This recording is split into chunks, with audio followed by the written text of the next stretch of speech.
शिवसेना आणि मनसे, माननीय उद्धव ठाकरे आणि माननीय राज ठाकरे यांच्यामध्ये जागा वाटपाचा प्रश्न नव्हताच ना, नाहीच आहे. आणि कालपासून बैठका मेळाव्यानं सुरुवात झाली. काल माननीय उद्धव साहेबांनी सेना भवनामध्ये शाखा प्रमुख पदाधिकाऱ्यांचा मेळावा घेतला. आज राज ठाकरे यांचा रंगशारदामध्ये मेळावा आहे. आम्ही कामाला लागलेलो आहोत, कामाला लागलो आम्ही. कार्यकर्ते कामाला लागले, कार्यकर्ते एकत्र काम करत आहेत, त्यात काय. पण राऊतसाहेब, जी माहिती मिळते आहे, आता तुम्ही म्हणाल की सूत्र नेमकी कोण आहे, पण आमचा दोन्ही पक्षातल्या सगळ्याच राजकीय पक्षातल्या कार्यकर्ते नेत्यांशी संवाद असतो. दोन्ही पक्षामध्ये म्हणजे शिवसेना उद्धव बाळासाहेब ठाकरे पक्ष आणि महाराष्ट्र नवनिर्माण सेना पक्ष या तिकीट वाटपावरून प्रचंड नाराजी पक्षांतर्गतच आहे. मनसेत म्हणणं असं आहे की त्यांना ज्या जागा हव्या होत्या, विजयाची हमी असलेल्या किंवा जी जागांची संख्या येते त्यावरून नाराजी आहे.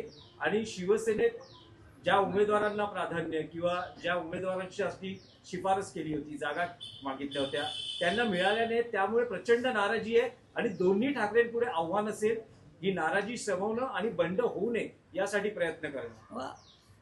जेव्हा दोनपेक्षा जास्त पक्ष एकत्र येतात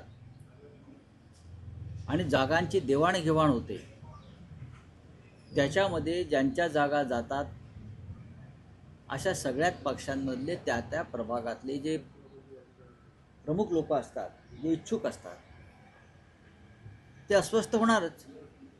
मग ते काँग्रेस पक्षात असतील, राष्ट्रवादी काँग्रेस पक्षात असतील, शिवसेनेमध्ये असतील, शिंदे गटामध्ये असतील, भाजपमध्ये असतील. अजित पवार स्वतंत्र का लढत आहेत? त्यासाठीच लढत आहेत. पण कार्यकर्त्यांना समजावून सांगून ही लढाई महाराष्ट्राची, मुंबईची आहे. आणि कार्यकर्ते 100% माननीय उद्धव ठाकरे व राज ठाकरे यांचं ऐकतील. तरीही कोणाला असं वाटतं की नाही, माझ्यावर अन्यायच झाला, थोडाफार तो राग व्यक्त करतो आणि त्याला राग व्यक्त करण्याचा पूर्ण अधिकार आहे. पण आतापर्यंत असं कुठे झालं आहे असं उघडपणे ते दिसत नाही मला. तुमची सूत्र सांगतायत, त्या सूत्रांशी आम्ही चर्चा करू की तुम्हाला कुठे दिसलं सगळं. पण संपूर्ण महाराष्ट्रामध्ये आणि मुंबईमध्ये या क्षणापर्यंत लोक काय रस्त्यावरती आलेले नाही आहेत ना. जसं शिंदे गटात चाललेलं आहे, ठाण्यात, मुंबईत राजीनामा सत्र सुरू आहे, तसं अजूनपर्यंत आमच्याकडे कुठे दिसत नाही. आम्ही कार्यकर्त्यांना विश्वासात घेऊन प्रत्येक गोष्ट सांगण्याचा प्रयत्न करतो. राऊतसाहेब, पण उमेदवारी अर्ज दाखल करण्यासाठी अजूनही 48 तास आहे ना, उद्याचा दिवस आहे ना. हातात आहेत. तर अशा वेळेस जे नाराज आहेत, बंड होऊ शकतं असं म्हटलं जातं आहे, अशांची बंडाची नाराजी कशी दूर करणार? हे काय 1857चं बंड आहे का? नाही, बंड कशाला म्हणतात? हे 1857चं बंड आहे का? देशासाठी, क्रांतीसाठी नाही ना. हा प्रत्येकाचा व्यक्तिगत निर्णय असतो. ज्या पक्षानं आपल्याला 40 वर्ष बरंच काही दिलं आहे, एखाद्या वेळेस तो पक्ष एखाद्या क्षणी नाही देऊ शकत. अशा वेळेला कोणाला मी बंड करतो असं वाटत असेल त्याला बंड म्हणत नाही. आता शिंदे गट पण म्हणतो ना, आम्ही बंड केलं. कसलं बंड केलं? घंटा कसलं बंड केलं? जाऊन बुटच चाटतायत ना भाजपवाल्यांचे. कसलं बंड कसं? बंडाची व्याख्या समजून घेतली पाहिजे. वैचारिक बंड असतं, देशासाठी बंड असतं, क्रांतीचं बंड असतं. तर एखाद कोणीतरी वेगळा निर्णय घेतो, त्याला बंड म्हणणं हे चुकीचं आहे. उमेदवारी जाहीर झालेले आहेत, त्यामध्ये बऱ्याच नेत्यांच्या, आमदारांच्या मुलांना देखील नाही, त्यात चुकीचं काही नाही. प्रभूंचा मुलगा अनेक वर्ष युवा सेनेचं काम करतो आहे. तरुणांना संधी द्यायची नाही का? ही घराणेशाही कुठे आहे? आमच्यासारखे लोक असं मानतात की ठीक आहे, कार्यकर्त्यांना संधी मिळायला पाहिजे. पण अनेक आमदारांची जी मुलं आहेत ती अनेक वर्ष युवा सेनेच्या माध्यमातून जर काम करत आहेत, पक्षात महाराष्ट्रात जाऊन काम करत आहेत, मुंबईत नाही, अशा तरुण कार्यकर्त्यांना संधी दिली नाही तर पक्ष पुढे जाणार कसा? ही तरुणांची संघटना जेव्हा मानतो तेव्हा आता आमच्या पिढीनं मागे राहिलं पाहिजे. आणि तरुणांना संधी दिली पाहिजे. यादी जाहीर कधी करणार? आणि नाही, आमच्यात यादी जाहीर करण्याची पद्धत नाही. स्टार प्रचारकांच्या बाबतीत आम्ही सगळे स्टार प्रचारक आहोत.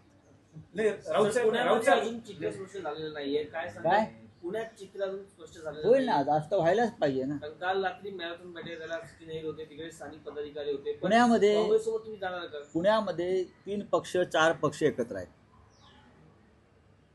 थोडा वेळ लागला. आज दुपारी 1 वाजेपर्यंत चित्र स्पष्ट होईल. राऊत साहेब, महाराष्ट्राच्या राजकारणात आणखी एक नवी युती पाहायला मिळते, जे लोकसभेला होऊ शकलं नाही, जे विधानसभेला होऊ शकलं नाही, ते मुंबई महापालिकेला काँग्रेस आणि वंचित बहुजन आघाडी यांच्यामध्ये युतीचा आपल्याला फॉर्म्युला किंवा एक नवं समीकरण पाहायला मिळते. वंचितसाठी जवळपास 65 जागा काँग्रेसनं सोडलेल्या आहेत. आम्ही या युतीचं स्वागत केलेलं आहे. प्रकाश आंबेडकर आणि त्यांची वंचित बहुजन आघाडी ठीक आहे, ते आमच्याबरोबर नसतील आले, किंबहुना लोकसभेला त्यांचा काँग्रेसशीच वाद होता. आज काँग्रेस आणि वंचित बहुजन आघाडी एकत्र येऊन जर भारतीय जनता पक्षाच्या पराभवाला हातभार लावणार असतील तर नक्कीच आम्ही नतद्रष्ट नाही, अपशकुन करणार. तर या युतीचं आम्ही स्वागत करतो. तर मग अशा वेळेस एनसीपी, शिवसेना, उद्धव बाळासाहेब ठाकरे आणि मनसे बरोबर आहे असं म्हटलं जातं आहे. तर अधिकृतरित्या तुम्ही आज काही घोषित कराल का की होईल ना. एनसीपी तुमच्या बरोबर आहे? घोषित कशा करायला पाहिजे? आम्ही त्यांच्यासाठी जागा सोडलेल्या आहेत. घोषित करण्याचा आग्रह का, हा प्रश्न तुम्ही राष्ट्रवादी काँग्रेसचे अध्यक्ष शशिकांतराव शिंदे यांना विचारला पाहिजे. पण आमच्याकडून ज्या जागा त्यांना सुटायला हव्या होत्या त्यातल्या बहुसंख्य जागा आम्ही सोडण्याचा प्रयत्न केला, म्हणजे युती झालेली आहे. बरं, आणि त्यांना पाहिजे असलेल्या काही जागा मनसेच्या कोट्यात गेल्या. आम्ही त्यांना सांगितलं की त्यासाठी तुम्ही मनसे प्रमुख राज ठाकरे यांच्याशी चर्चा करा. पण आमच्याकडनं हा विषय आम्ही संपवला. आपल्याकडून देखील सावध भूमिका घेतली जाते. ज्या ठिकाणी वाद आहे, खास करून मनसे ठिकाणी, शिवडे असेल, वरळी असेल किंवा माहीम असेल, त्या ठिकाणची युनिफॉर्मचं वाटप अजून अद्याप होईल ना. काल रात्री पहाटे 3 वाजेपर्यंत एबी फॉर्मचं वाटप सुरू होतं. एखाद्या पक्षाचे प्रमुख पहाटेपर्यंत कधी जागतात का? आमचे पक्षप्रमुख पहाटे 3-3:30 वाजेपर्यंत कार्यकर्त्यांशी संवाद साधत होते त्या भागातल्या, आणि उरलेले आता दुपारी 12 वाजेपर्यंत पूर्ण होतील. आज द्यावेच लागतील. राऊत साहेब, एक मराठीत प्रश्न आहे. गौतम अदानी असं म्हणत आहेत की शरद पवार हे त्यांचे मार्गदर्शक आहेत. मग त्याच काय झालं? सुप्रिया सुळे असं म्हणतात की गौतम अदानी हे त्यांना हवा समान आहे. मोठ्या भाषात. तर काय म्हणजे यात हा प्रश्न नव्याने विचारताय का आपण? नव्याने उसमें जरी नया क्या है? नया है वह, नया क्या है मुझे बोलिए ना. ज्यांनी शरद पवारांचं आत्मचरित्र वाचलंय, वाचून या.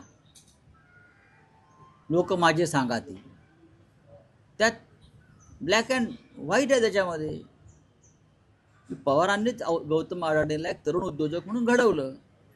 आता असं आहे की त्या उद्योगपतीला किंवा ज्या तरुणाला एखाद्या नेत्यानं त्याची जडणघडण केली असेल तर त्याच्याशी त्या नेत्याशी त्याचे कौटुंबिक संबंध निर्माण होतातच. तसे ते असतील तर त्याच्यामध्ये आक्षेप घेण्याचं मला कारण वाटत नाही. गौतम अडाणी यांची आमची मुंबईच्या संदर्भात नैतिक लढाई सुरूच राहील. तो संघर्ष रस्त्यावरती सुद्धा येऊ शकतो आणि आम्ही आमची लढाई थांबवणार नाही. ज्या पद्धतीनं मुंबईचा घास गिळण्याचा प्रयत्न अडाणीच्या माध्यमातून भारतीय जनता पक्ष करतोय, आम्ही त्याच्याविरुद्ध आमचा लढा कायम ठेवू. त्याच्यामध्ये कोणी येतील ते येतील, आलात तर तुमच्यासोबत, नाहीतर तुमच्याशिवाय. ज्यांना मुंबईविषयी प्रेम आहे, मराठी माणसाविषयी प्रेम आहे, ते गौतम अडाणीच्या या राक्षसी वृत्तीला विरोध करतात. वारिस पठाण असं म्हणताय की मुंबईची महापौर ही इजात घालणारी बुरखा आहे. काल झाला विषय. नाही, पण तुम्ही हेच आवाहन शरद पवारांना कराल का आव्हान मुंबई वाचवण्यासाठी? बघा की माननीय आव्हान नाही म्हणत साहेब, आवाहन. बघा, Yes. राजकारण तुमच्यापेक्षा जास्त मला कळते मिस्टर. हा विषय अनेकदा झालेला आहे. आमच्या अनेक आंदोलनात ते सहभागी झालेत त्यांचे लोक. धारावीच्या आंदोलनात ते आलेले आहेत. आम्ही आमचं काम करत असतो. ज्यांना यायचं आहे ते येतील, आमची लढाई मुंबईची. ज्यांना मुंबई महाराष्ट्रात राहावी असं वाटत असेल ते सर्व घटक येतील. ॲडव्होकेट प्रकाश आंबेडकर येतील, कम्युनिस्ट येतील, आलेलेच आहेत. शेतकरी कामगार पक्ष आलेला आहे, काँग्रेस पक्ष आलेला आहे. अजून कोण पाहिजे? भारतीय जनता पक्ष अडाणींचा आणि व्यापाऱ्यांचा मिंधा पक्ष आहे. ते येणार नाही. त्यांचं राजकारण थैलीचं राजकारण आहे. इथून थैल्या उचलायच्या आणि दिल्लीत नेऊन द्यायच्या. याच्या पलीकडे त्यांचं काम नाही. ते सर, पवारांना सर, मेंटॉर मी- म्हणतात, परंतु मोदी शहाना कधी आपल्यापर्यंत मेंटॉर म्हटलेलं नाही. मग त्याचा आपल्याला आनंद पाहिजे की आपला एक मराठा स्ट्रॉंग मॅन गौतम अडाणीचा मेंटॉर आहे, याचा आनंद वाटला पाहिजे आपल्याला. हां, ते गौतम अडाणींना मोदींना मेंटॉर म्हणत नाहीत, पवार साहेबांना मानतायत. मतभेदा पलीकडे जाऊन याकडे तुम्ही पाहायला पाहिजे की पहा, शिवसेनेला आनंद आहे. आमचा आनंदाचा प्रश्न नाही. पुण्यामध्ये जवळपास पिंपरी असेल किंवा मराठी होते सर. के लिए घोषणा की हाँ।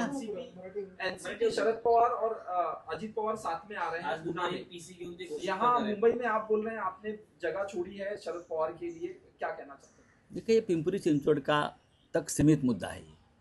पुणे में उनका अलायंस नहीं हो रहा है मेरे हिसाब से. पिंपरी चिंचवड़ में हो रहा है. अब जवाब उनको देना है ना. आप बीजेपी के साथ जा रहे हो, जवाब अजीत पवार को देना है, बीजेपी को, उनके बॉस अमित शाह को.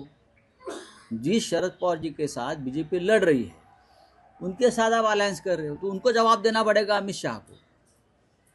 हाँ, और जिस बीजेपी के साथ आपका विरोध रहा हमेशा, तो एनसीपी बीजेपी के साथ जा रही है, तो जवाब देना पड़ेगा पवार साहब को. आप उनसे सवाल पूछिए. सर, कल आपने कहा 3 बजे तक उद्धव ठाकरे एबी फॉर्म बांटने की दे रहे थे लोगों को. उसमें कुछ मतभेद हुई दो नेताओं के बीच में, मनमुटाव हुआ और एक नेता मीटिंग छोड़ के चले गए. क्या कहें? आपके पास बहुत बड़ी खबर है. मैं पार्टी का नेता हूँ, मेरे पास खबर नहीं है. हाँ, ये अंदर की बात आपके पास कैसे आती है? नाही, राऊत साहेब, हाच मराठीत प्रश्न आहे.